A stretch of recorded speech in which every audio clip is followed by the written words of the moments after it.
What's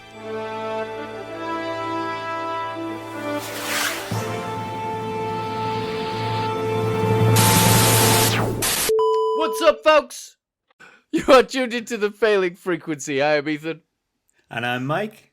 We like talking about Star Trek. We do indeed. And what Trek are we talking about this week? Oh, it's a sad, sad time 2 weeks ago. Yeah. Because we're like... on the ball constantly. Oh, mate. Oh, it's great. Love being an adult. Much like the genre of music, disco is dead. Cat. Yeah, man. That's right. We have come to the end of the road. We just a minute ago, 2 weeks worth of minutes ago, we were treated to the season finale of Star Trek Discovery. Sad times. Yeah. Somewhat. Yeah. Somewhat. Yeah. Somewhat. Yeah, that's fair to say. Somewhat sad. But because we're 2 weeks late, when we get round to talking about it, I think we're skipping spoilers, aren't we? Cause yeah, we're going to skip. If you haven't watched it now, spoilers. You're not watching it, at all. No. But there's time codes for that. But do we want to talk about, and time codes for news and all the stories I guess we're going to talk about? Yeah. But first, how you doing? Yeah, good. Cat. Cat? Got cat. Whichever way, if I'm mirrored. Got that cat a year ago, and he immediately escaped. He hadn't even been in the house until a couple of weeks ago, but now he's here. He's been living by the train station near our house. And the second we got him in the house, he immediately settled in. Was being really nice with the baby. He's totally cool. He's really cuddly. He's really friendly. Like, why couldn't he have done that? He's had his personality swapped. Why couldn't he have done that a year ago? Well, he wanted to go travel. He's not even I'll say it before, he's not even tried to escape or anything. Like, the door's been wide open and he's just been like, it's actually quite nice. It's actually quite nice here. I'm getting fed, Yeah. Douche. He's got cat. Fucking insane claws though. We need to clip his claws. Yeah. They are around the baby. He's just like, oh, like, honestly. I think they might be the biggest claws I've ever seen on a house cat. Like, straight up. Like, it's cool. Just a bloody mountain lion that you've got. Yeah, man. Yeah. How about you? Yeah, all good. How was your birthday? You had a birthday. It was your birthday, because I'm an old bastard. How old are you now? I am somewhere between the ages of 30 and 1,000,000 years old. Same. Yeah. Graying by the day, I am on this side. Yeah. But yeah, good old birthday, and still trying to work out moving up there. So there's cardboard boxes packed with stuff, ready to move. I just thought you had a sick trainer collection. No, this is like years worth of stuff just packed into, they're convenient old little things, aren't they? Mm-hmm. Yeah. Yeah. Why not? Where are you? Are you moving further up north? I am moving nearer to Liverpool. Good. Yeah. Save me having to travel there multiple times a year for family. All right. Yeah. Good. Lucky bastards they are. Right, shall we talk? Well, I think there's only really one piece of Trek. Let's just do one piece of Trek news. Yeah.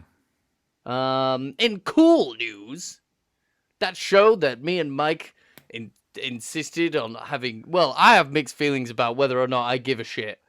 I think at one point you were like, this is never going to happen.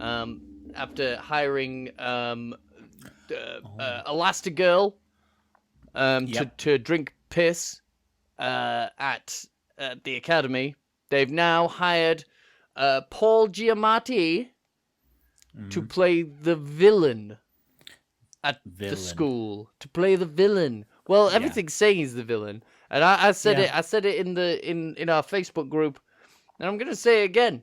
These TV shows and these movies need to stop hiring villains at these goddamn special academies. Yeah. All throughout the Harry Potter movies, fucking this thing, the Demon Headmaster. Oh, Demon Headmaster was They fantastic. just need to stop hiring all these villains. Yeah. I'm thinking a dean, like from Animal House or Yes. the Futurama episode. Damn you, Yeah, man. Robot House! Yeah, He'll what be if that he's guy. not? What if he's not actually like the villain at all? What if Yeah. he's like? What if he's like Ferris Bueller's principal, the character, not the terrible man Not who the played him? paedophile. Where it's like, he's actually got a point. He's right. Yeah. He like Ferris Bueller was pulling a fast one. Yeah. And like, what if this guy is only a villain because he represents the establishment? Or And rightly if- so. Rightly so. Yeah. He's the villain. If he represents the establishment, he is the villain. Or if it's set in the, if we think the Academy is going to be set around Discovery, and have Tilly in it, which they keep on hinting at, he's just got head in his hands constantly dealing with Tilly. Like, oh no. Tilly! I just want my teachers to teach. I don't need them to Yep. crash on ice planets to teach my guys a lesson. I need you to talk about political philosophy in extraterrestrial discourse, not your feelings. I need you. I need you to teach these children how to fire a phaser. I don't need you to teach them how to hug from the inside.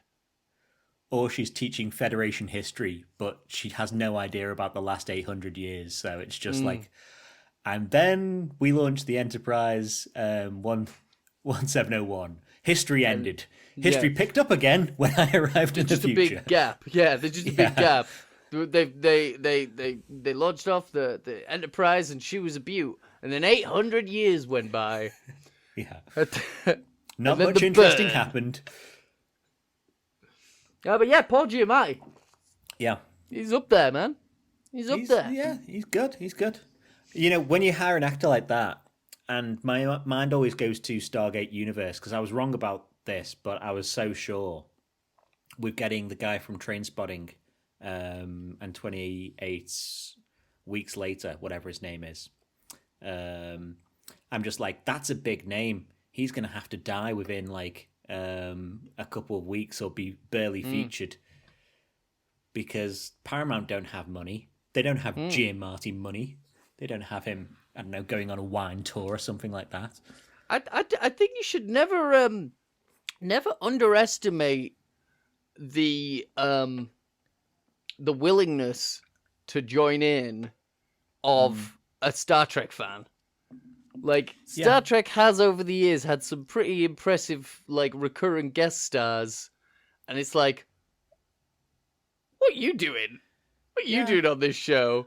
And then you wasting you your see an time? interview with them and they go, I fucking love Star Trek. Whoopi Goldberg was one of the highest paid actors in Hollywood when she fucking was in... Yeah, but she's in like Next Gen. 16 episode over, what is it? Maybe 5-6 seasons that she's in? These days, that's nearly 2 seasons. Yeah. Yeah, she probably had more screen time than, I don't know, Stamets or something like that. She's had more screen time than Raina. Yeah. That is true. That is true. Fucking Raina. You don't like him. But yeah, think he's fine. welcome aboard, Paul Giamatti. We look forward to your show not happening. Yes, we look we look forward to your rants about wine. What was that movie? That was a movie. I didn't make that up, did I? He was in Sideways? Sideways. Yes. Yeah. Yeah, that was a movie. Yeah, that's an alright movie. I like Sideways. Right. Yeah. But should we talk about... Fucking get into it. Let's just fucking go. Season 5, episode 10, the finale of Discovery. Season and show finale. called Life Itself. The What did you think long-awaited sequel to Love Actually. Yeah, yeah. Live, laugh, love, life itself. Love it. Yeah. I don't know. I can't be bothered doing an episode description. What did you think of the episode? There was a lot. It was long. Mm. It was a long episode. It was Yeah. it was a very long episode. There was a lot that happened. It was When you've it was got that extra 20 minutes tagged on the end, that's just the, because we knew they'd gone back and refilmed stuff to make it a show finale. There's a pretty obvious line in the sand when that happens. Yes. There's a time jump, but that being said, for the most part, this didn't necessarily feel like the end of Discovery until the epilogue. Yeah. It didn't. It definitely had season finale vibes, and there was a lot of the threads all came together. There was some cool concepts, when we get to the Anunnaki, when we go through the portal. Yeah. We see some cool stuff. There was a lot of cool stuff. There was a lot of stupid stuff. I was a big fan of the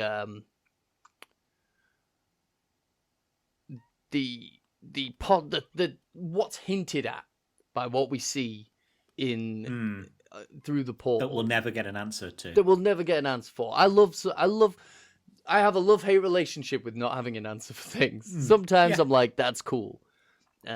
And then sometimes I don't like it. But this, I like that. I love the implication of this crazy technology and how, like, it looks, I wouldn't say low key, but like it doesn't look like anything. It looks like nothing. Yeah. A lot of the technology doesn't look like anything. It's kind of like that technology so advanced it just looks like magic. It just looks like magic, exactly. Yeah. Big fan of that. The kind of resolution that we get for this series. The resolution that we got for this series, in terms of the progenitors and how we deal with the progenitor tech, was a bit meh. So junk. It was a bit meh. Yeah.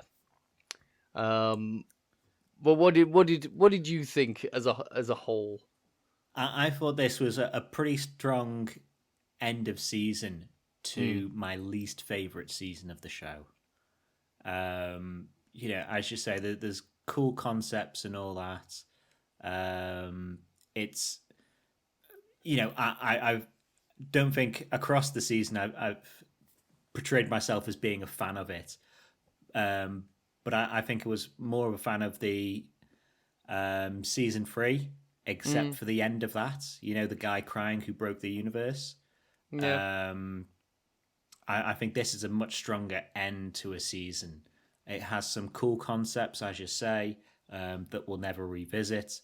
It does some baffling stuff. It isn't how we thought it was going to be. There were some things laid down,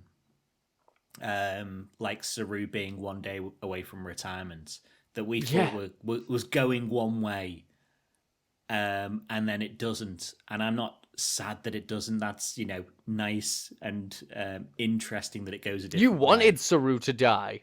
Oh, well, kind of. I've been done with Saru this season because he's not here. He's not around. No, I mean, obviously, I didn't want Saru to die, but I thought he was gonna die.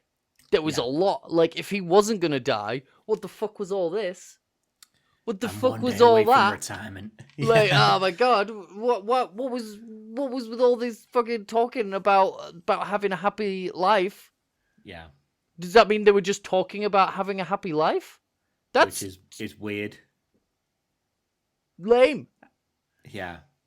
And there's something, the economy of story writing, that you don't set up stuff and characters that aren't used.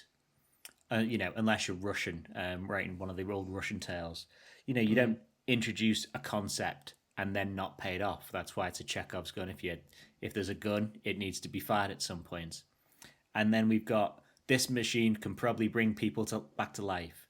And then we've got the I also made a hologram of my dead people, and that holds all their personality from my memories of them. And then you're also doing the I'm one day away from retirement, and none of that comes together. It's interesting. Foundations laid down for things that don't happen. I mean, did you just did a rewatch of the whole series? Is that right? Yeah, I've done a rewatch over the last 2 weeks. Is there I mean, there's some of that at the start of the series, isn't there? Yeah. I remember... Well, Saru leaves around episode 3 or 4-ish. 4-ish at worst. Stamets. I remember Stamets having, some weird, friggin' navel-gazely moments of, chin stroking, talking about legacy. Yeah. At the start of the season. And then, that... And the only point that features back in the finale episode is when Michael's made the decision to pitch this into the black hole, and he goes, no, we've got to research it, and then Saru just says to him one line, which is pretty much, this isn't about your legacy and learning from it, learning from this machine. But that's not the point Stamets was making in the first place. No, I fully believe that one iteration of this series had a whole series of Stamets wrestling with his own mortality and thinking about the legacy he's going to leave behind. Yeah. Well, I think the Hugh dropped line is a more interesting one, because there's possibility for that if there was a next season to go into something as well, where Hugh bonds with the Trill, has a bit of an existential crisis about what does life mean after that. Yeah. And the only part of the finale it feeds into is he goes, something in my brain's telling me I need to join you, Buck, to try and save Michael. Yeah. And he goes, the Force. I feel a disturbance in the Force, and it resonates at this exact frequency. Yeah. What? Is there a number? Are you seeing a number? Are you that's just the leftover memories of the Trill. Yeah, totally. But it's so totally. So it's nothing to do with existential stuff, other than I feel that I should have been there, and he was, and he did something. But you can see maybe if there was a next season, because he's got nothing to do he's had nothing to do as a doctor in the 32nd century, because they've pretty much cured death on every level other than one character this season. So he's had to be a counselor type more than he's had to be a doctor. Mm-hmm. And then you can see maybe that progression is to next season. He's a philosopher as well as a psychologist, because he's, thought about life and what life means, rather than just coming at it from a medical front and making sure everyone isn't, jumping out the ship. Yeah. So that I think is interesting, that we'll never hear from again. No. Yeah. It's weird. It's weird and it's disappointing, and there's a lot of like we've been saying, there's a lot of foundations of really cool stuff that doesn't go anywhere. The whole the thing that kind of the resolution with the progenitors to me was also just kind of like a full stop. I just don't think we should do this. After the whole season, it doesn't. I'm ready to go psycho on this. It doesn't feel like a lesson was learned necessarily. It just kind of feels as though they came to the conclusion that this is probably a bad idea. And it's those two things aren't necessarily different, but they're not the same. Yeah. You know, and the idea of this wise ancient race being like, you know, welcoming someone in and going, right, cool, we're going to teach you this really cool technology. Sweet. Yeah. The idea of them thinking it's a good idea is kind of whatever. Kind of blows my mind a bit. Okay, so that well, the baffling thing about it is throughout the season we've had to be doing trials. Again, it's Indiana Jones. There's even been a Grail diary at one point. Yep. You know, you're doing trials to show that you are worthy of getting this technology, of getting the Grail and whatever. And Michael gets in there, and the progenitor, you know, talks a lot, which we can go over in a bit, but says, you know, Michael's starting to go, well, you know, do I even, you know, how do I wield this? You know, what do I do with this? And the progenitor goes, we trust. You've passed the trials. You've got in here. You've solved this puzzle outside, this shape puzzle that's ages 5 and up. We think that because you've solved the fucking puzzle. Yeah. We because you've solved that, we think that whatever you do with the technology is going to be for good, because you've shown, you know, the lessons were done pretty poorly in the episodes, but a respect for life, a respect for culture, a respect for, you know, all these things. And it's kind of you do with what you want of it. We're passing this on to you. This technology that we didn't make, and we're 4 billion years old, we found it. And I like that. I liked that. I thought that was cool. Yeah. That's very cool. That's very interesting. The fact that the progenitor technology isn't progenitor technology. That's very interesting.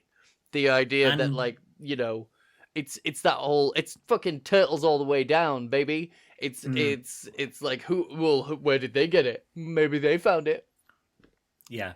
This could be, the universe could have reset 100,000 times, and this technology could have been the thing that just sparks off life continuously, for all we know. This technology. Yeah. This technology might not even be what sparks off life. This technology could be the fucking ambergris of the Big Bang. This is just like, this amazing technology is just like leftover buildup from the gullet of whatever created the universe. Like, who fucking knows? That's cool as hell. It's pretty much God's, you know, machine, isn't it? You know? Yeah. And with that knowledge, and the progenitor in the machine is a holdover. It's a remnant of the mind of a progenitor, just like Guinan in the Nexus was a holdover of Guinan. Yep. And Michael goes, I tell you what, I'm going to need some time to think about how to use this. And the progenitor's like, cool, just let go. Come back when you want. Fine, cool. Michael goes, and then she's just like, let's I fucking don't think we should have this. Fucking yeet this motherfucker into a black hole. Like, yeah, what? Like, to be honest, I'm like, that's kind of fair enough. That's kind of fair enough. It's fair enough. Like, we knew it was going to end up in the black hole. Yeah. But totally. The decision to actively throw it away for not because there's a ship coming and they're going to get it, and it's best to for no one to have this, rather than we can't protect it right now, we can't give it to the enemy, it has to go. And the reason I brought up Indiana Jones is Indiana Jones, the end, the Grail when it's falling down. You know, Indy is holding on to, what's her name, Nazi lady, as she's trying to grab it. She falls. He tries to grab it. He's set to fall. His dad gets him. And it's a choice between, you know, his life, but getting the treasure of the Grail, or getting the treasure of what he's already achieved, this connection with his father again.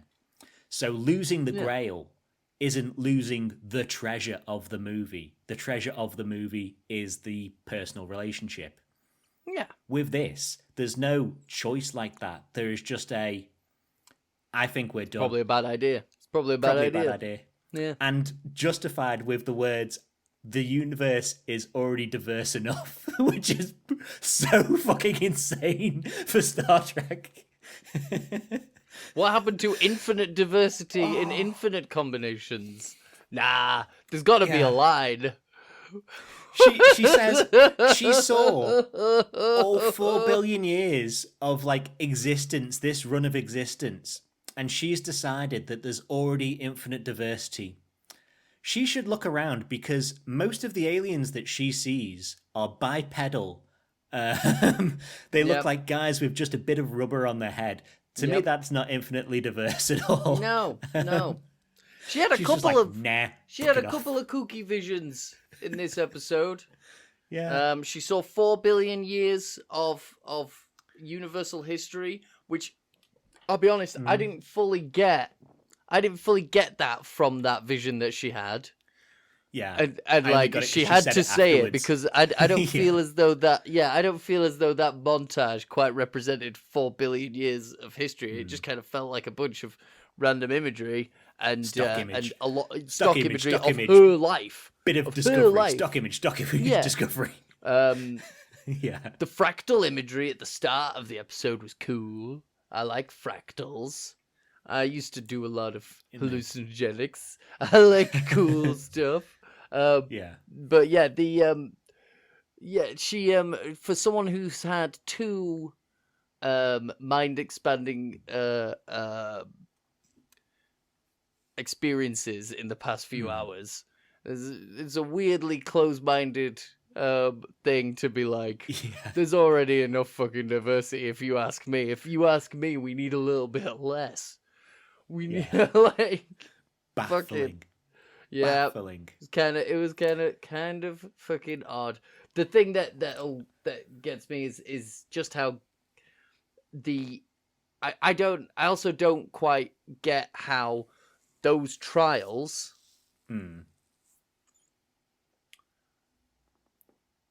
equate to being worthy of this technology. I fail to quite see what about it is. There's like know thyself and like be nice to big old bugs and poems. Know about cultures. Know about cultures. Like that's all good. Like that's good to be a well-rounded person. Yeah. But whether or not that qualifies you to be in control of universal creating technology, I don't know. Yeah. That's been one of my main problems with the season. I think like, these trials are so junk. They're not even metaphors. Most cases, they're just no. What was the trial on the ISS Enterprise? Can you remember it? I can't.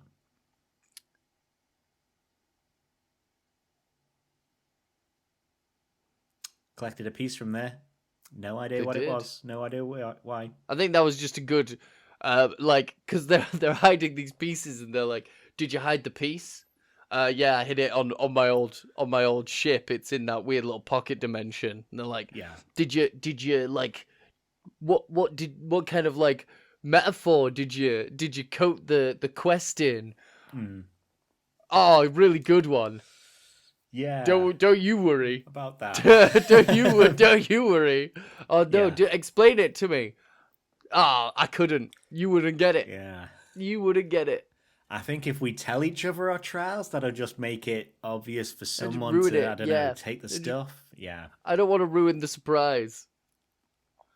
But before I tell you what would have been a good trial that would have resulted in someone being worthy of universe creating technology is if when they're in the 4th dimensional space in the portal and the progenitor says time doesn't work the same way here that it does outside, which isn't true because the same amount of time passes inside as it does outside, is if Michael then spent 4 billion years Inside. inside, learning how to create universes and how to achieve balance and chaos in equal amounts. And Yeah. like that would have been a good way to train someone to be a god. Not do a bunch of fetch quests, have them live billions of years of existence, and maybe like intern for a queue for a bit. Yeah. Yeah. But imagine those poor sods as well, hiding those clues and going to that effort when they could have just chucked the thing into the black hole as well. They could have just fucking thrown it in themselves. Yeah, and they were like, we can't use this technology now because we're in the middle of like the Dominion War, and technology like that is only going to be used for bad shit during war. Apparently, you can't trust the most virtuous person in the universe, which we've proved time and time again is Michael Burnham, to wield the technology anyway. So you should have just pushed it into that black hole 800 years ago, whatever it was. Mm-hmm. But before we move off the technology, another thing was the mole and Lack situation. Yeah. I'm looking forward to never saying their names again. Mole, first off, same Raiders of the Last, not Raiders, Last Crusade.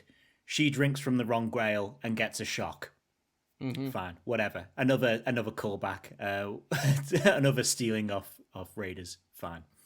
But then Michael's asking, can we bring people back to life? And the progenitor says, well, yeah, you can, but they'll have no memories. They'll just be a shell of who they were. They'll be nothing. Reanimate the stuff. Yeah. They'll be nothing. But fine. Possibly Mole would still be cool with that, or she'd be cooler with that than not bringing them back at all. Maybe. And more than that, who would be really cool with bringing back, let's say, a planet full of creatures who don't necessarily have minds or need consciousness like that. Buck, who lost his whole fucking planet. Yeah. Michael could have just gone, right, I'll use this technology once to bring back my future husband's planet. Not the people on it. I won't bring them all back as, zombie shells. The animals. But I'll bring back the planet and the animals. Yeah, the plants, the animals. Yeah, the world roots. root. Yeah. That stuff, the stuff that he was, because he wasn't too hot on the people.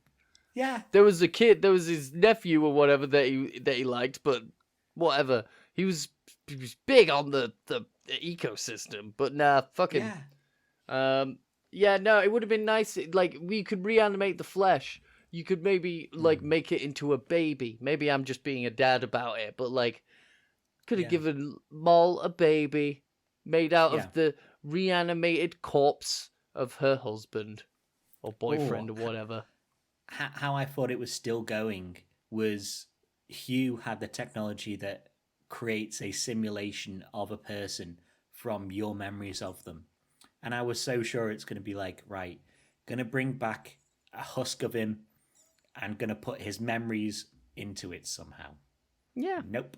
Never mind. The perfect version of Locke for Moll. Her idealized memories of the real man with no flaws. Yeah. Like. Nope. Never mind. Fuck that. Yep. And like made all the more weirder by the fact that we saw so much of his corpse after he died. He died fucking ages before the end of the series. He died like four episodes before the finale.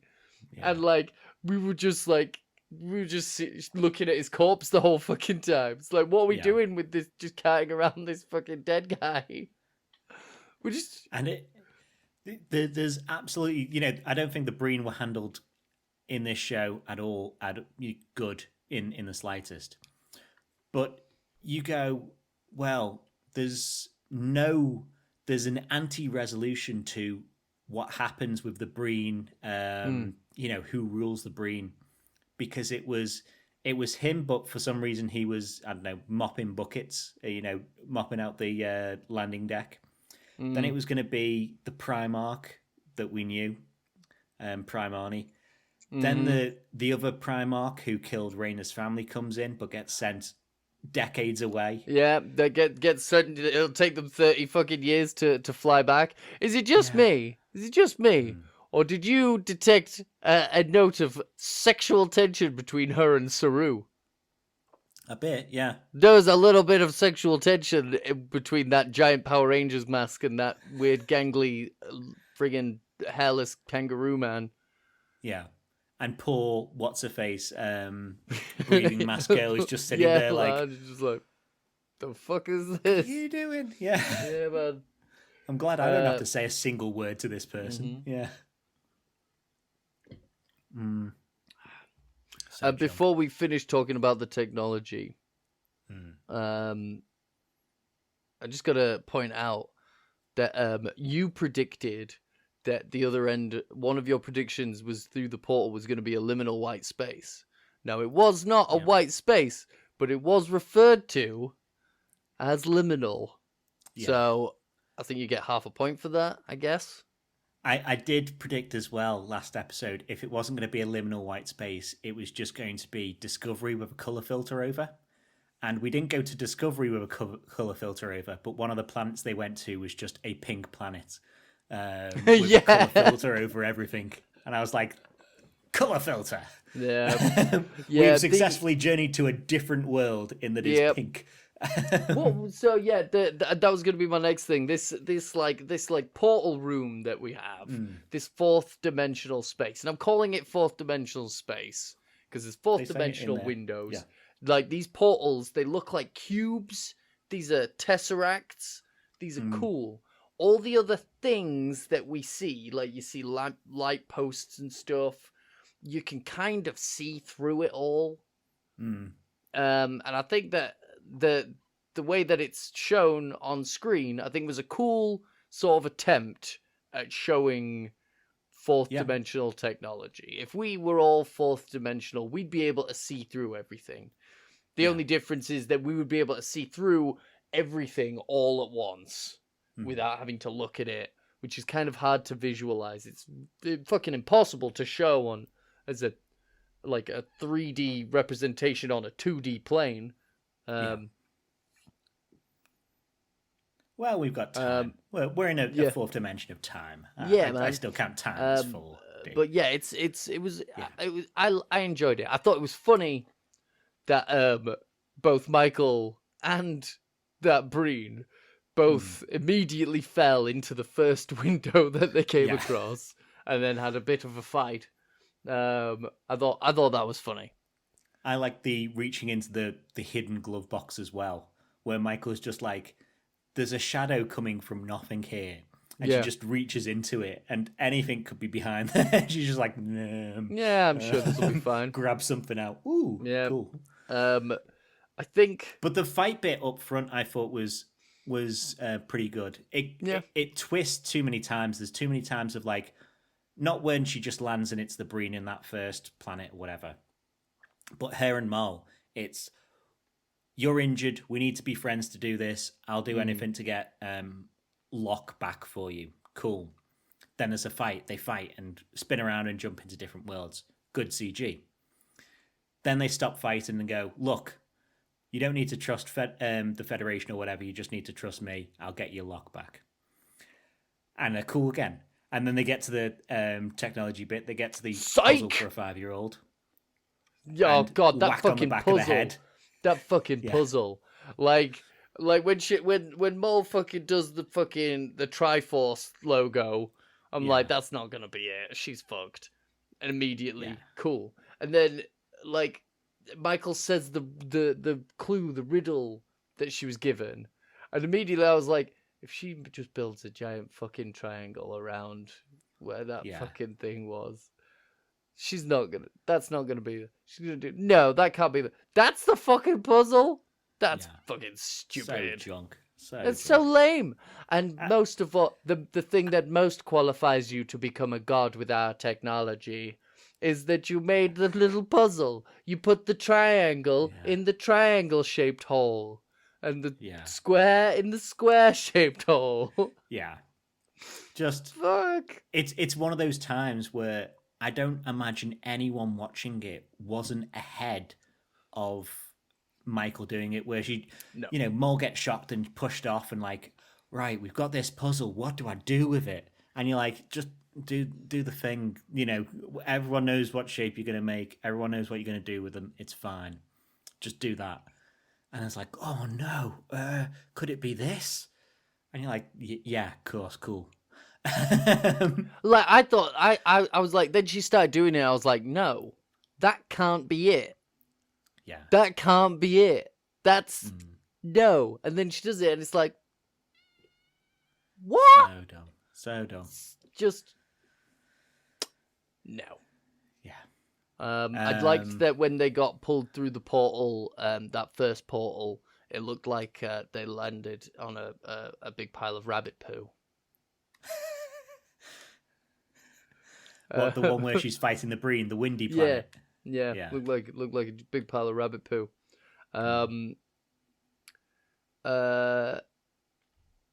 I've got like some notes about like little moments that I enjoyed, and they're all outside of the Anunnaki portal. I think we've done the inside of the tech, haven't we now? What do we think about the battle going on?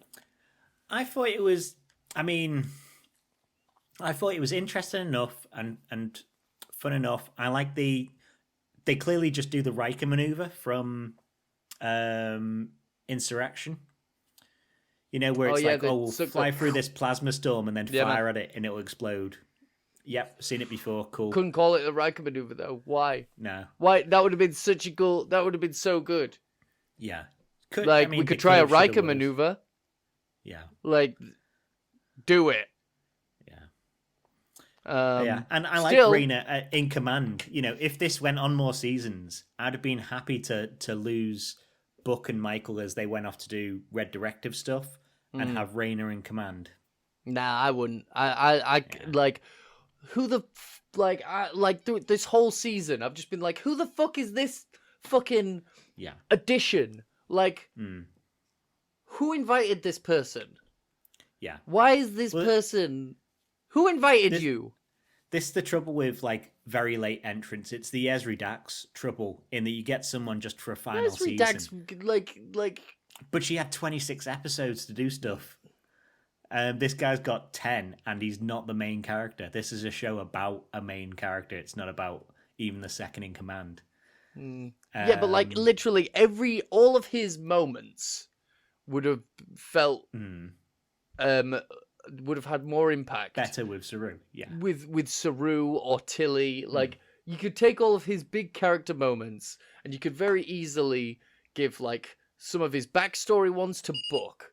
You could give his command ones to Tilly and his fucking personal journey ones to fucking someone else. Yeah. Like he just like what this show really needs is a white man, played by a man who does not like Star Trek. But the show in general. He's been on. Fine. I'm just gonna fucking say it. He's been online ranting about wokeness, and he's. Okay. I've not cool. He's a fucking dick. The actor is a douchebag. Yeah. He's we'll when we try and save Chakotay as well next show in a month's time. Yeah, he's a fucking douchebag as well. Yeah. But this show, the only way they know how to write this show is for Michael to have a friend on ship to bounce off as an antagonist for a bit. So season 1, there is Lorca and Saru. Season 2, there is Pike coming in and doing whatever. Season 3, there's Buck for a bit. Season 4, there's the Federation president.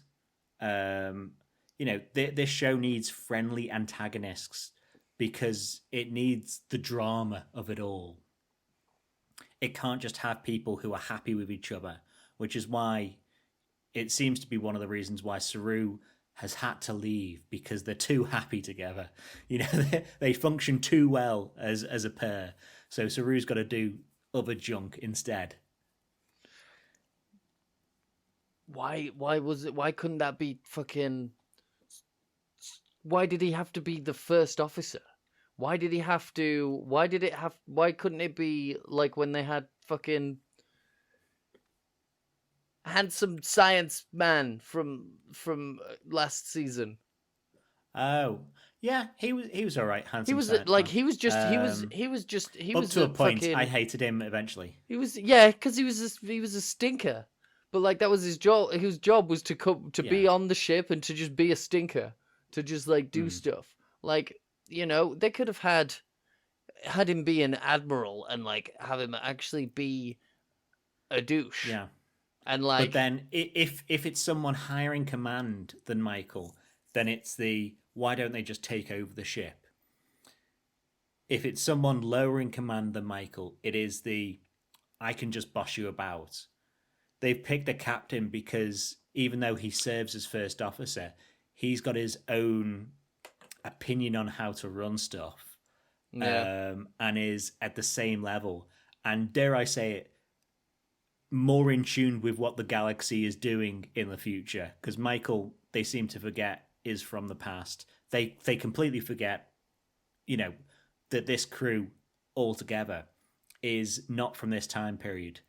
So when they're talking about that's not true. There's fucking loads of people from this time period. Half the fucking bridge crew is a bunch of people we don't know. Well, yeah, but when they're picking up doing riddles from 700 years ago, and this crew is from 800 years ago, they don't go, that sparks a memory, you know, that this was a folk tale back then or whatever. There's none of that at all. They've forgotten this crew is from the past. But they need someone for her to bounce off that's at a similar sort of level, because they don't have time for a president sort of figure again. It was. I'll tell you what was cool though. We didn't get a Riker maneuver, but we did get a nice little source of separation. Yeah, Nice. that's cool. Oh, love that. We'll do a source of separation. Fuck yeah, we will. We love it. Yeah. Love a fucking. That's as if we've only had like 3. I guess we can count 4 with that ship from Voyager. The Prometheus. The Prometheus. We've Yeah. only had 4 source of separations. Oh, let me see if I can do this. The D, obviously. Twice. Because they did it in Generations. Mm-hmm. In 3 first times 2. because they do it in the show twice. They do it, yeah, 2. Yeah, I guess. So yeah, 5. Technically. They don't do the E, I don't think. Mm-mm. No. No on F. This. Hero ships. This. I don't know. And I'm Prometheus. stumped. That's it. Oh, Prometheus. Oh, okay. That's it. Yeah. Yeah. Yeah, it's... And that jump thing I thought was, you know, somewhat... I think maybe each season has done a smart thing or a new thing with the jump system. And this seems to be, as an offensive weapon, this seems to be a smart thing to just be like, no, you can just fuck off to the end of the galaxy. We'll just get rid of you. Fuck it. Yeah. Like, to be honest, like, that's... Like, I thought that was a bit harsh, but also a bit fair. Yeah. But not fair to them, but fair for the situation in terms of, like, if they didn't do that, they were going to die. like, it's Star Trek, straight up. It can lead into Star Trek Voyager, the Breen edition, you know, where the Breen are just like, who knows what fuck." kind of adventures they'll have along the way. Yeah. You know? It's great. I liked the Culber line. I'm a doctor, not a physicist. Nice. Yeah. Classic Star Trek. Mm-hmm.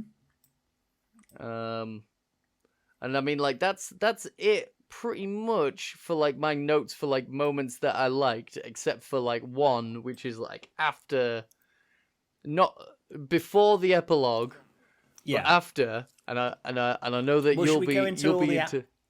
We'll go into aftermath all the stuff now? aftermath stuff. The first big one being back at Starfleet headquarters. Yeah. I think you know what I'm talking about now. We Where we're have in a reveal. Oh my goodness, what a Didn't see reveal. coming. Didn't see coming. Didn't know me either. I kind of like there's been some theories about what Sloan? Is it Sloan? No, Kovic and Daniels. Kovic. What Dr. Kovic's deal is. Some people have thought that he was the guy in Enterprise that was talking to Agent the Shadow Daniels, Man or whatever. the Yeah. Shadow Man. But nah, man, we look at his office and he's got all these artifacts from the TNG era. He's got Geordie's visor. Yeah. He's got Cisco's baseball. Where did he get them from? He got them firsthand because he's a time agent, baby. He's Jack Harkness. Yeah. Or he certainly was, because we've been told that, time travel is ruled out or whatever now. But then again, who knows? This guy could just be going rogue, because he was going rogue in Enterprise. Mm-hmm. I thought it was a real shame. We got introduced to this character through Star Trek Enterprise. And then all That's his Agent memorabilia- Daniels. He's not actually Jack Harkness. It's Yeah. Agent Daniels from the Enterprise. Agent Enterprise. It's cool.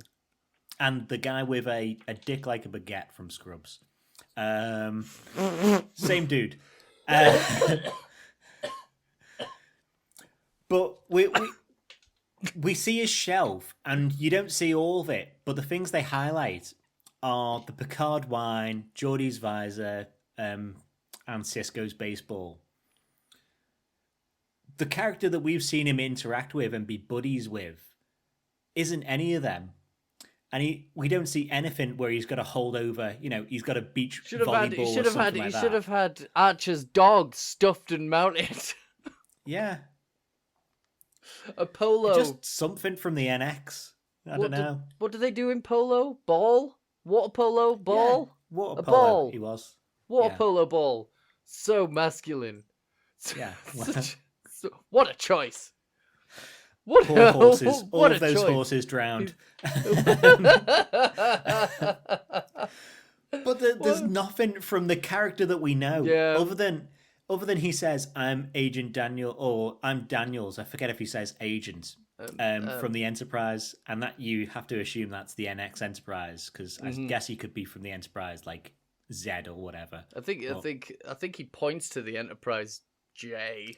This one. Yeah, there's the Enterprise J over there. She's big. It's a big one. She's massive. She's big. Yeah, but it would be nice to get something from Enterprise, a show that I think is much as maligned as this show, but for little reason. Yeah, I think that's one of the takeaways that I have of the series as a whole. I was mentioning to you before. I feel like Discovery is up there with Enterprise in terms of being somewhat underserved and not quite appreciated in its time. Yeah. Right up there with Enterprise and Van Gogh. Cat. Yeah. And I do much prefer Enterprise, obviously, but preferring Enterprise 10, 15 years ago was seen as a very, very niche thing. And now it's growing slightly, and possibly disco will do the same in the future. Although there are apparently plenty of people who wholeheartedly love disco. Yeah, there's a lot of people who fucking love disco. There's a lot of people who have gotten into Star Trek because of Star Trek Discovery. Yeah. It's kind of lame how much, because what's lame about the people that don't like Star Trek Discovery, it's not people didn't like Sometimes. Enterprise because they didn't like the quality a lot of the time. They didn't like the quality of the show. And sometimes the show was a bit naff. but sometimes it was awesome. But generally speaking, most of the people that don't like Discovery, they don't like it not because of they don't like the quality. They don't like what Discovery is about. And I'm not saying that the quality of Discovery is amazing all the way through, but the most vocal detractors of Discovery are the people that don't like what it's about. And Discovery's about, like, you know, diversity and feelings, and the it's as much about the inner journey as it is about the outer journey. And like people, you can see that in this finale. It's got a very spiritual end where it's, you know, what is life about in the far future bit. It's, you know, how would you answer that question now? And it's like, you know, life's a journey. It's where you spend your time and who you spend your time with. That's the important thing. And you know, it's a very spiritual show that is, and along your same lines.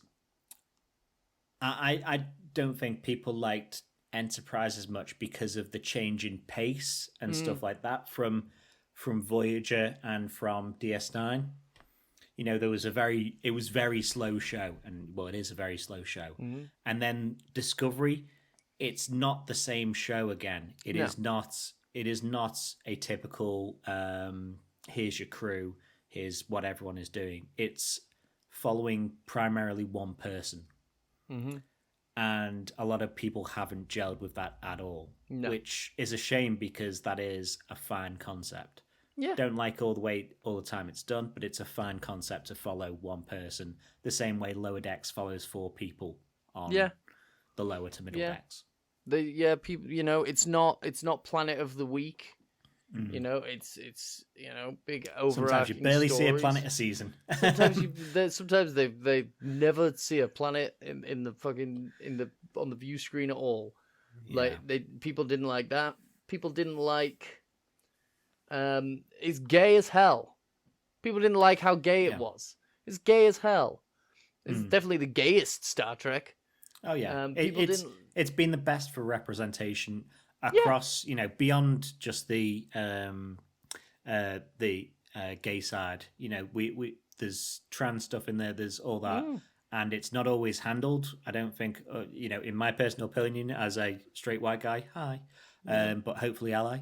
It's not always handled, I don't think, perfectly, but it's better than the show has been in the past for representation. Yeah, absolutely. You know, one of my partner's favorite episodes was the first episode of season 3, where there are no white people. Yeah. There was a whole episode of Star Trek there was one or two white people, but they were caked in alien makeup. So it doesn't count. There were no white people in an episode. Like, that's cool. First time in like 60 years. That's cool. You know. I've seen so many white people.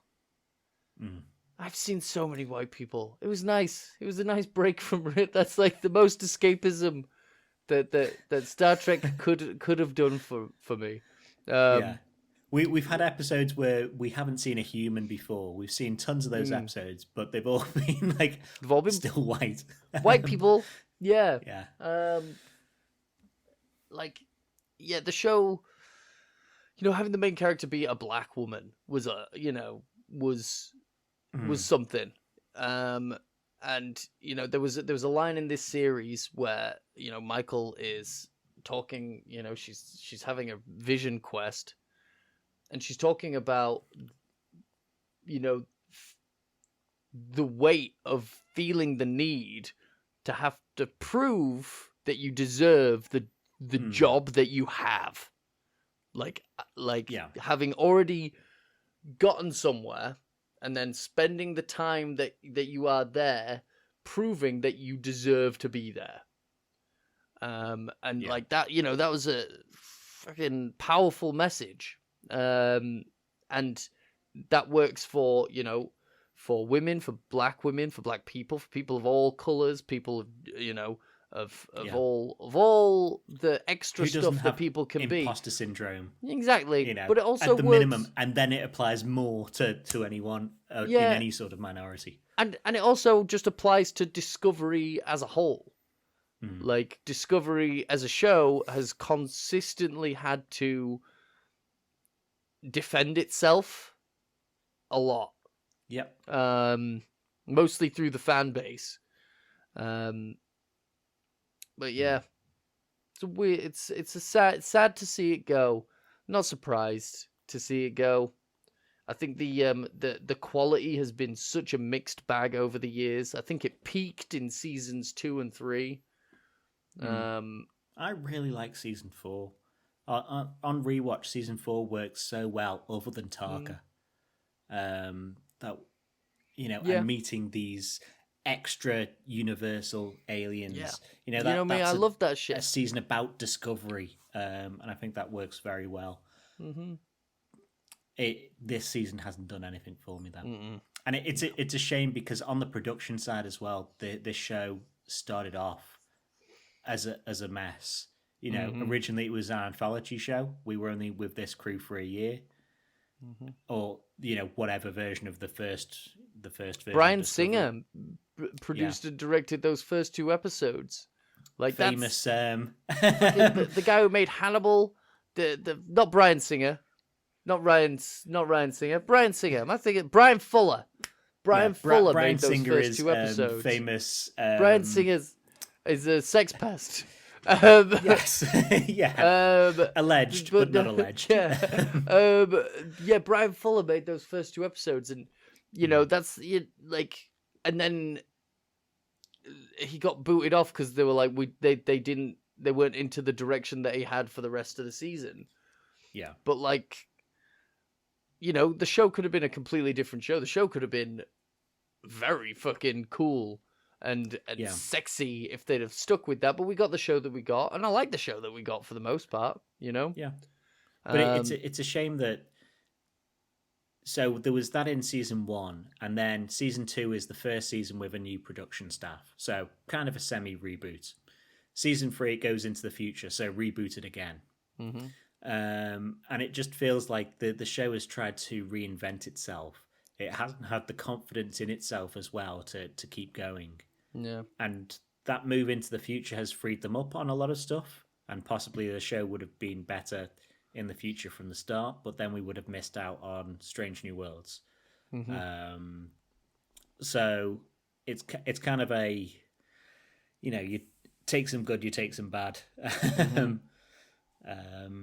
see what you get out of it. But it's a shame the show has tried to,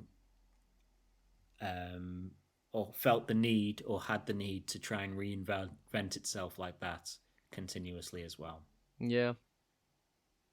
To appease the more vocal douchebags on the internet. Well, it hasn't, and that's why I think we got Rayna. Honestly, I genuinely believe that's why we got Rayna this season. Like, I feel like Rayna was another like course correction from the studio of like, wait, which one is the white man? The gay. Yeah. We can't do that. We need another white. See, I don't necessarily agree. Other than the actor, hearing now that the actor isn't a great guy. He's a douche. I don't feel necessarily well, yeah. Since we're doing that, since we're doing that, allegedly, but not allegedly. No. But I suppose you could count it as a course correction for Adira and. Whatever their friend was, no idea, can't remember the name myself, because one of them disappeared at the end of last season and came back for 10 minutes this season. But then again, they'd run out of plot for them halfway through the last season. Yeah. So it's not like they vanished Adira off as well anymore, that they've vanished off, anyone. I mean, like, no, they didn't disappear Adira. They didn't make it look like they killed themselves. But they you know, there's a scene, you know, I mentioned it a few weeks ago in one of the earlier episodes where like you have Tilly and Adira, these two brilliant scientific minds Yeah, that that's a can't bad figure scene. out their problem, and then Raina comes in and saves the day. You just need to think like a white man. Like, Yeah. yeah. And that you could have done that scene still and have him provide the solution. And it would be so easy to frame it as he was the guy who was out there fighting for the Federation, whereas Adair was kind of stuck on Earth, I think, maybe. And Tilly has no idea about this future because she's an idiot anyway. You know, half the Discovery crew don't know anything about the last 800 years. Yeah. So you could have had him fill in the gap from there, but they don't. Yeah. It is, as you say, he's just got a solution because he's smart, and it is even, I think, a physics solution which doesn't mesh with his character throughout the rest of the season, where he's just like, I don't care, and I won't understand when you tell me the physics of it all. Just skip to can we do stuff or not? Well, that's the thing. He doesn't need to know the science because it's not about his scientific knowledge. It's about the way he thinks. That's his solution. He's like, you got to stop thinking the way you think. You've got to be like me. Think like I think, and then the solution will come to you. I think that I agree. That's very poorly handled. Yeah. But I still think it's nice to have a character on that ship because Discovery has been so heavily engineering staff or science staff, which again is fine.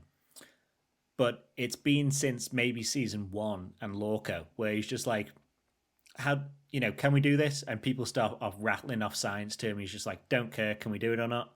Yeah.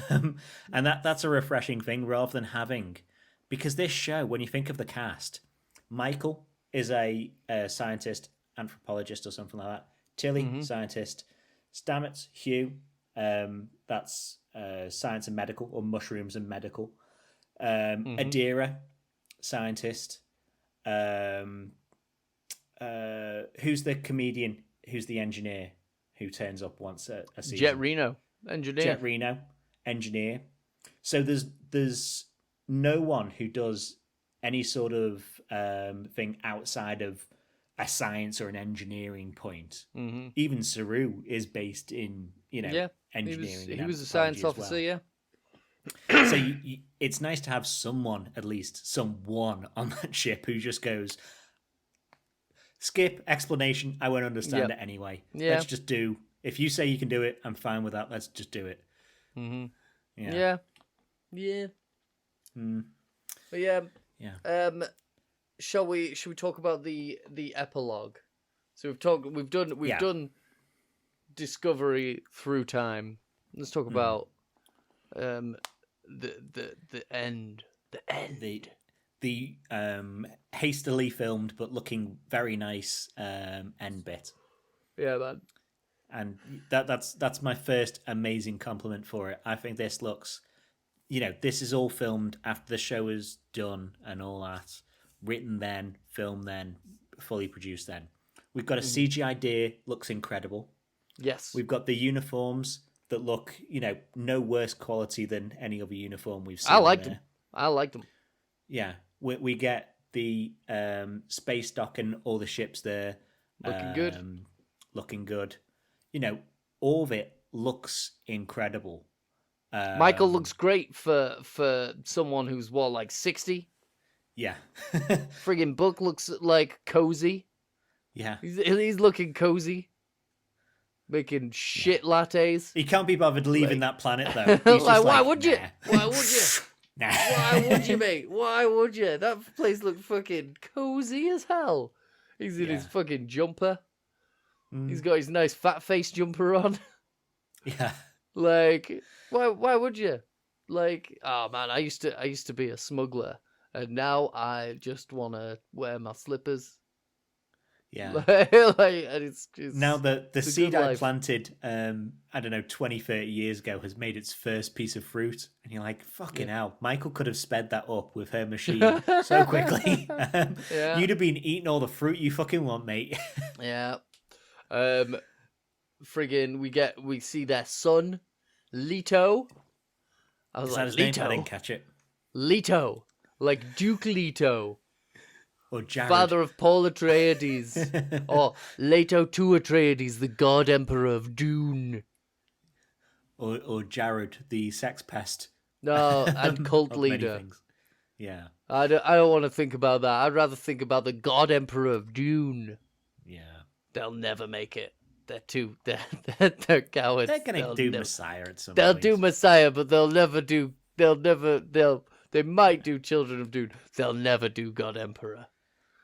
No, They don't Worm have People it is in just them. too high for them. You know? They don't have it in them. They can't make a movie where they create a beautiful hero and then the next movie turn him into Jabba the Hutt.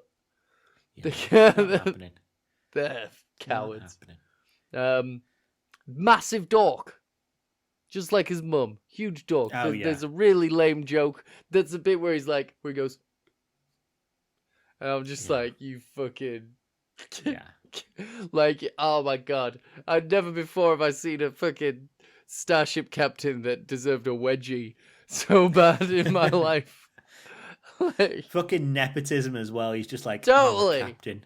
Jesus. And he's just like, how do I lead the people under me? And it's like, you've got to captain without leading people under you. That is worrying. That is a shame. How did that Yeah. happen? You're so young. But then again, Tilly's his instructor at the academy, so Yeah. And he goes to take his mum to her final posting on the Discovery. Now there's a lot going on in this in a very short space of time, and Yeah. it took me a while to kind of figure out what was happening to the ship. They were removing the A designation. And removing any refit, so it was back to attach nacelles and all that. Because that's what the ship looked like in Calypso. Yes. Stupid. Again, as a reminder, so earlier in the season, there was a bit where, we and other people were like, oh, is that how they fit Calypso in? Because we go to a future where the Breen got the weapon and destroyed everything. Because of the lighting.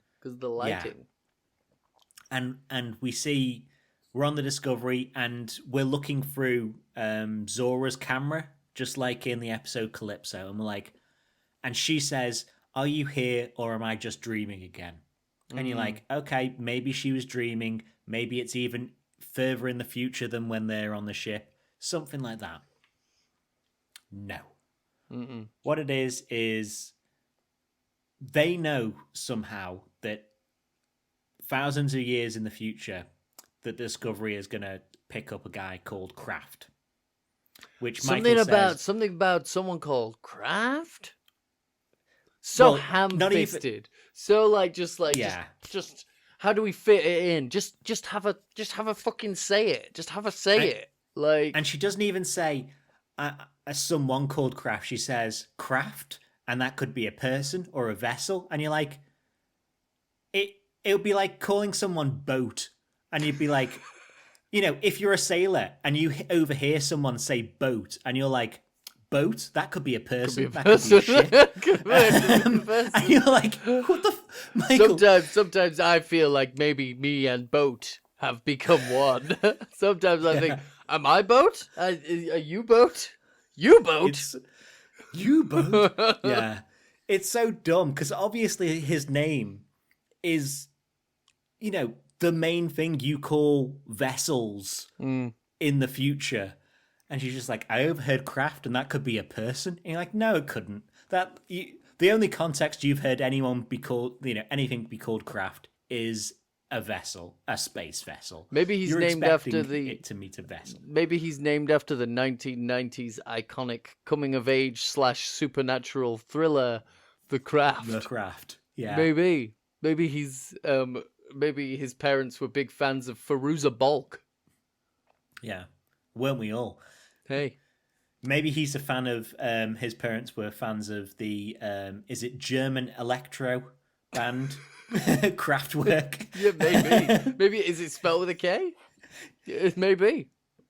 I don't know. Maybe it is spelled with a K. Maybe. But yeah, so fucking dumb.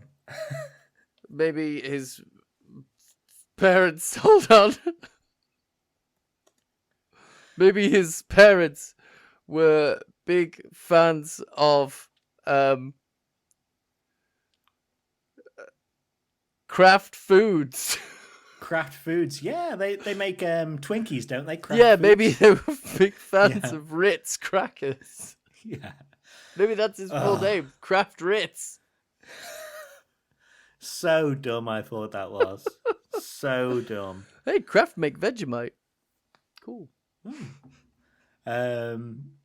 Yeah, it's just like, and again, maybe you can go like, well, Daniels / Kovic, whoever, time traveler, knows the vessel needs to be there for Kraft in the future, so is going to make sure it's there. 1,000 years in the future. 1,000 years in the future from there. So, so Michael's mission, she's like, we're going to drop you off, and then me and the crew are going to disembark. The crew never shows up, by the way. She has like a vision where she daydreams having a love fest. Hug again. Everyone's having a big old hug. But no actual crew shows up. No. And she shouldn't need a crew to fly the ship at all. No, Zora should be able to do everything. 100%. She shouldn't have to do. She shouldn't have to be there. They should just tell Zora to go do it, and then they go park Zora, where Zora then waits for 1,000 years from then. That's a long time. And you know, in the George Lucas, it's like poetry, it rhymes. So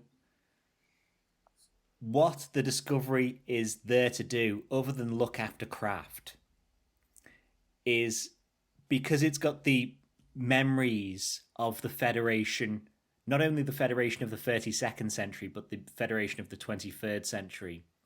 And like 100,000 years worth of just like data. Just, I don't know, just crossword puzzles for 100,000 years. But in the future, in the Kraft future, the Federation has gone possibly bad because the guys he's against are the Federation. It's a, you know, a variation of Federation or whatever. They turned into the Empire. Creator has said. Yeah. So is the Discovery also there to reignite the Federation again or bring the Federation back to its roots, just like the Discovery crew? Part of the story that they should have written of this crew from 700 years ago is this is how we used to do stuff 800 years ago. Why don't the Federation act like that now? But it's baffling. This episode covers stuff from 4 billion years ago to 1,000 years in the future, or at least 4 billion years in the past. It could be 20 billion years in the past, for all we know. Yep. Crazy. Yep. Yeah. Just having to fucking rebuild the old Discovery because that's when they filmed Calypso. Can't have. You can't just leave it. We can't have a continuity error. That would be silly. That would be silly. Yeah. Yeah. So And but we do. I did feel an emotion. Hate, anger. Let it No, I flow felt through you. I felt like a warmth of the heart when the Discovery pulls out and there's and she's being sent off by the rows of ships. By just rows and rows of ships. Like that made me feel an emotion. Same. I don't know what it was. It was a warming of the heart. No, it wasn't. No, my partner just made a sexual motion at me. No.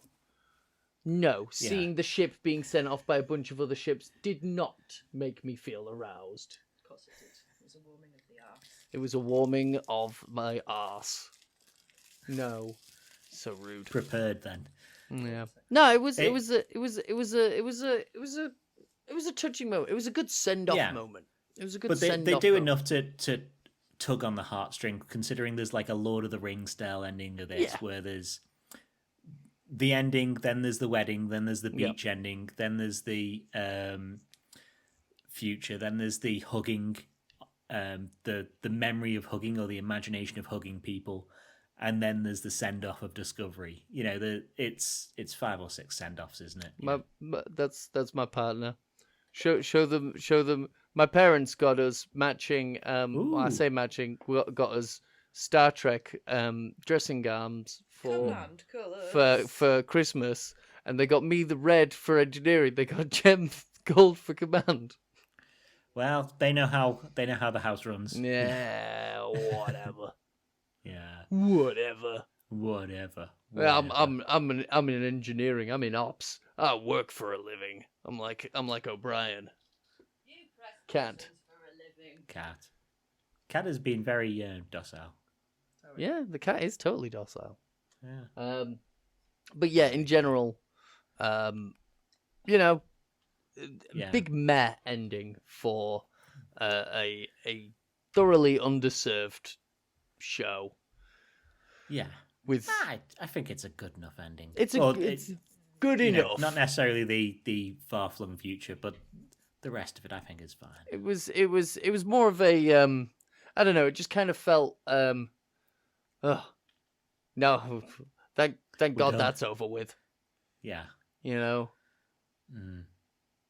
Yeah. I've been waiting for this season to end. Yeah. I don't know, every week since episode 3 or 4.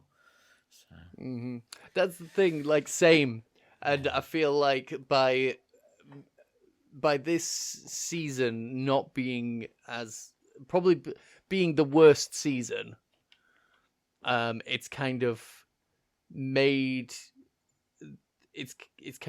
the show ending kind of a relief yeah. rather than a shame. You know, it's like, oh God, thank fuck that's over, because that season sucked. It's sad that the show is over. Yeah. And like you said, it's sad that the show has kind of had to reinvent itself constantly, and it feels as though not for the best reasons, not to like improve its quality, but to try and please people. You know, it's it almost makes you want the show to be over, but I don't want the show to be over. But yeah. And you pointed out to me as well, and I have another one, that this is, let's say, the X amount of shows that have ended with a flash to the future. No, this is so. Yeah, this show is the what is it? The fourth or fifth show that has ended. That the ending has been an episode of Next Generation, because there was obviously Next Generation. TOS ends with Generations, which is a Next Generation movie. Yeah. Enterprise ends on the holodeck of the Enterprise. What was the other one? There was another one. No, I think it's this. So yeah, this is the fourth show that's ended with an episode of Next Generation, because this whole season has been about the chase. the chase from TNG. So this is the fourth Star Trek show that has ended with an episode of Next Generation. Oh, and Picard. Picard ends with them having a fucking poker game. So fifth show that's ended with an episode of Next Gen. And what I'd said at the time, but I've got another one now. This one ends looking at the future, because we get I don't know how many years in the future. Enterprise, we have a look at Pegasus, which is set in the future from NX. All Good Things has one of the points in time is the future. Voyager has Admiral Janeway come back from the past. Endgame. I don't think DS9 does. No. Picard doesn't. So that's 4 in there, I think, again, that do the future thing. But how many of the 5 seasons of Discovery, how many are allowed to be in universe, allowed to be in history? So in Federation history, how many seasons of Discovery haven't been erased? So season 1 and 2 get erased, and all record of the Discovery gets erased at the end of it. So those seasons don't exist as far as Star Trek is concerned. There's As no far as references in universe. In universe, they do Star Trek shouldn't be nothing that happens in those 2 referencing... seasons can have any ripples. Yeah. Yeah. And then this season, at the end of this one, again, they say that this is, all this is going to be stricken from the record of you throwing the technology into the black hole. Yeah. So of the 5 seasons of Discovery we've had, 3 of them don't exist. Yeah. Yeah. Which is mental. It's going to be stricken from the record. Like, honestly, you guys may as well not have shown up. Yeah. You've done some really important stuff. We just can't write it down. Yeah. Yeah. I thought that was crazy when I rewatched it. Finished rewatching today. Just like, hold on, he can't erase this season as well. No, that's just what they do. Discovery doesn't exist, and it's so stupid. This heroes. It's not like it's gonna matter. These great heroes of the galaxy. What did they do? Can't talk about it. Can't talk about it. You don't. But it's so crazy to me to not edit that out of the last season, because it's not going to matter from now on. No. They're not going to go back and, oh, you guys threw the technology into the black hole. It's not going to come up again. This is done now. It's going to be stricken from the record. No one's ever going to talk about it again. No. Oh, wait, no, they are going to not talk about it. In Academy or whatever. In Academy. That's where they can't talk about it. Yeah. But the reason they couldn't talk about it in TNG is obviously TNG was filmed beforehand and stuff like that. Yeah. So you had to do the erasing there. You can just write, oh, you're Tilly, you were on the ship that threw the secrets of the universe into a black hole, aren't you? The what? The who? I don't know what you're talking about. Get to class. Every universal secret dumped into a hole. Yeah. This guy. Do we think that... so, presumably, Academy is going to take place before the epilogue, but right after the wedding. Presumably. Can't wait. Paul Giamatti. Elastigirl. Young people. I'm so old. Just so many Wesley crushes. Yeah. I don't need captains like this on being younger than me. Bastards. Achievers. Yeah. No, makes you want to throw up in your mouth. Yeah. But I've got nothing else to talk about this season. I'm done. I'm tired. Sad to see you go. I'll give Discovery. Let me just clear my throat. A Klingon death howl to warn the gods in Stover Core that a series of Star Trek is coming to meet them on the field of battle. I've got to be quiet though because I have a baby. I'm gonna be quiet because there's a baby. Shh. Don't wake the baby. Don't wake the fucking Yeah. baby. Wake the gods, but don't wake the baby. Yeah. Yeah. Sad to have ended, but we wouldn't have, if Discovery wasn't around, that was the relaunch of this era of Trek. We wouldn't have Truly Strange was. New Worlds, Truly was. certainly. We wouldn't man. have Lower Decks necessarily. We wouldn't have Prodigy necessarily. So, yeah, or Picard. Yeah. A lot to thank So them for. good and bad. Or Star Trek Academy, or Section 31, or Star Trek 4, or some other fucking thing that's never gonna some happen. other thing that's not happening. Yeah. Yep. No. We're in an era of scaling down. We're not in an era of scaling up. Yeah, we are.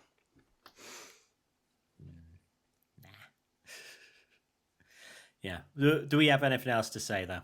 Nah, man. Right. Yeah. Live long and prosper, you motherfuckers. And peace and long life, double the masses.